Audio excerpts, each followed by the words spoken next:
Hey there, Smoke Master D coming at you with an ugly drum build video today. Frank Cox, the owner of SmokerPlans.net, sent me his new Super 55 drum smoker kit with drum included to try out. You can find the Super 55 drum kit at some barbecue stores and online at SmokerPlans.net. Today I'll be sharing my experience building it with my friend Tim. I'll give you something of a guide for how to build it yourself. One of the main reasons I went to my friend Tim is that he has more tools and knows more about them than I do. For this build, you'll need a drill, one with enough power to work a 2-inch hole saw, a center punch, an 1/8-inch drill bit for pilot holes, a 7/32 drill bit, a 1/4-inch drill bit, either a 7/8 inch step bit or a hole saw, a 2-inch hole saw, and possibly a 1.5-inch hole saw if you want the air intake holes to be that size instead of 2 inches. You'll need a number 2 size Phillips head screwdriver and corresponding wrenches for the hardware that goes in the 7/32 and 1/4-inch holes. You'll need some tape to hold on the templates. If you're using the kit with a ribbed barrel, you'll need something to cut notches for the ribs and the air intakes, and you can see Frank's video on how to do that. High temperature silicone sealant is recommended to seal the air intakes as well. You'll also want to paint the barrel and outside components to keep them from rusting. You could also cook on oil, season it on the outside, but in this instance, painting might be easier since many of the outside components won't get hot enough to polymerize most oils with just the fire in the barrel. Now, the first thing to do is to take everything out of the box, and from here on out, we'll have a step-by-step kind of guide. Secondly, you'll want to drill all your holes. We accidentally painted our first coat of paint before Frank steered us in the right direction for this. To drill your holes, Frank provided 2 templates to go on your drum. Your drum will have a seam running down it. We took the really long template and wrapped it around the drum on the bottom and lined it up with the thick line that indicates that it goes on the seam. You do this on the bottom of the drum first, and you take your center punch and mark where your air intake hole should go. Then you take the template and bring it to the top of the drum, making sure to keep the seam lined up with the indicated line and tape it on to stay there for the rest of the drilling. Then use the center punch to mark all indicated holes on the template. We then used a 1/8-inch drill bit to put in pilot holes for all holes.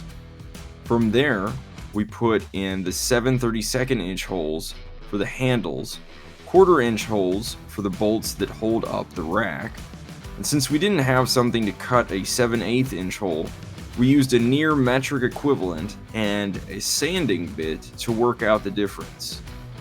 We went back then with a 1.5-inch hole saw and cut the air intake holes, but 2-inch holes are also possible if you only have that hole saw.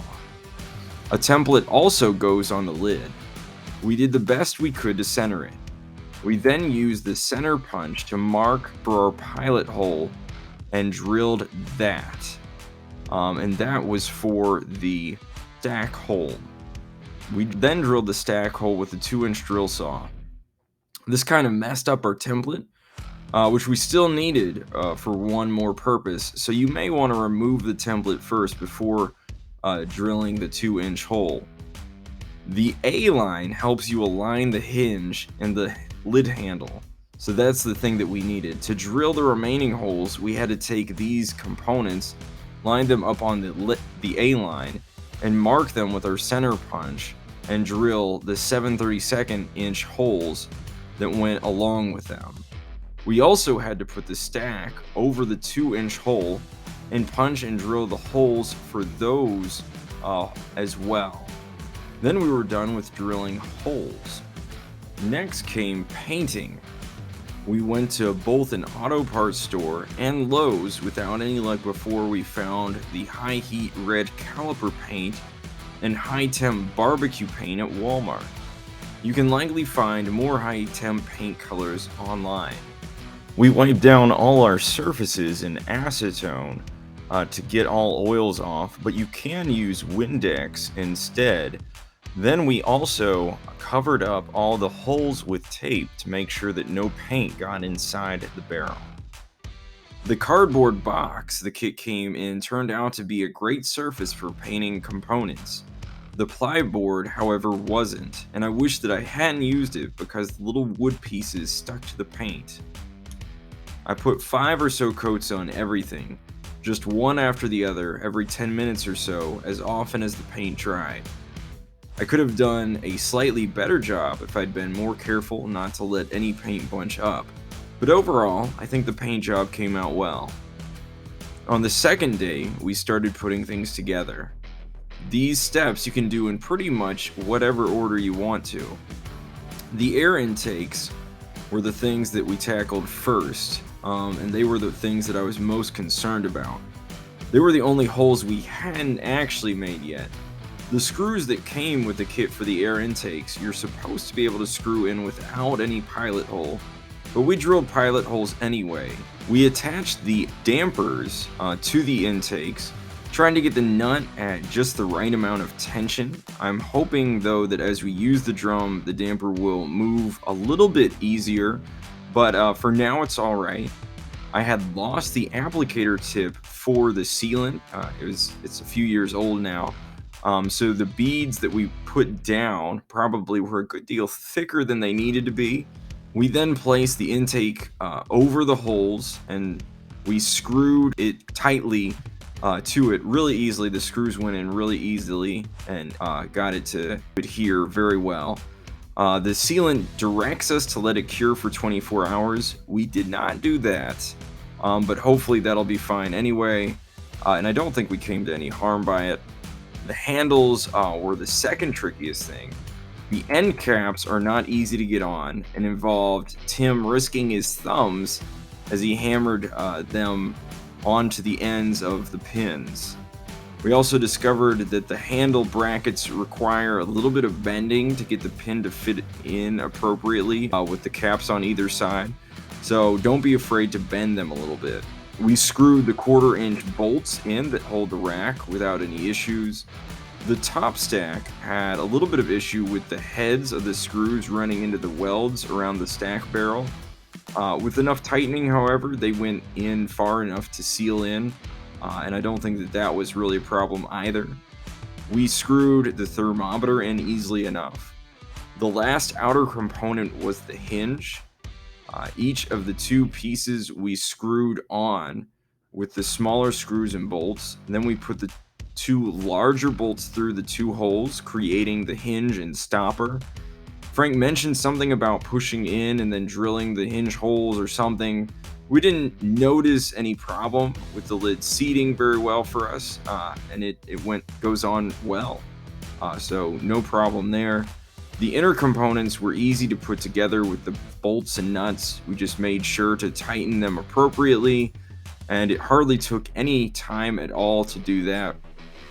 Lastly, we bent down the tabs in the diffuser plate to where we wanted them. It's up to each builder how much or how little you want to bend them to allow direct heat up through there. In order to season the smoker, I decided to wash the inner components and the inside of the barrel with water and dish soap.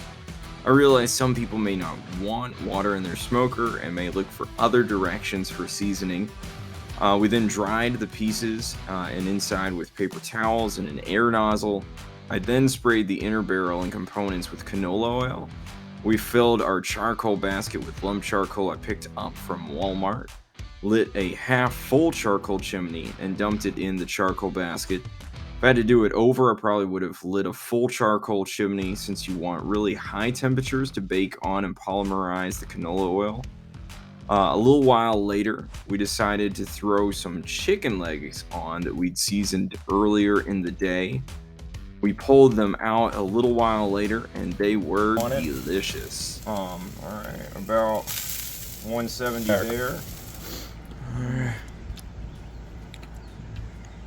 That's the way chicken is supposed to taste.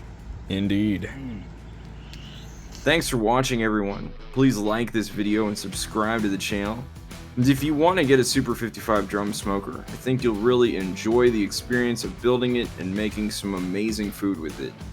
The one thing I think that I would change is a lock nut on this screw here, which is an easy fix at the hardware store. Maybe Frank, who sent me this drum smoker to make, thank you, Frank. Maybe he'll fix that in the near future.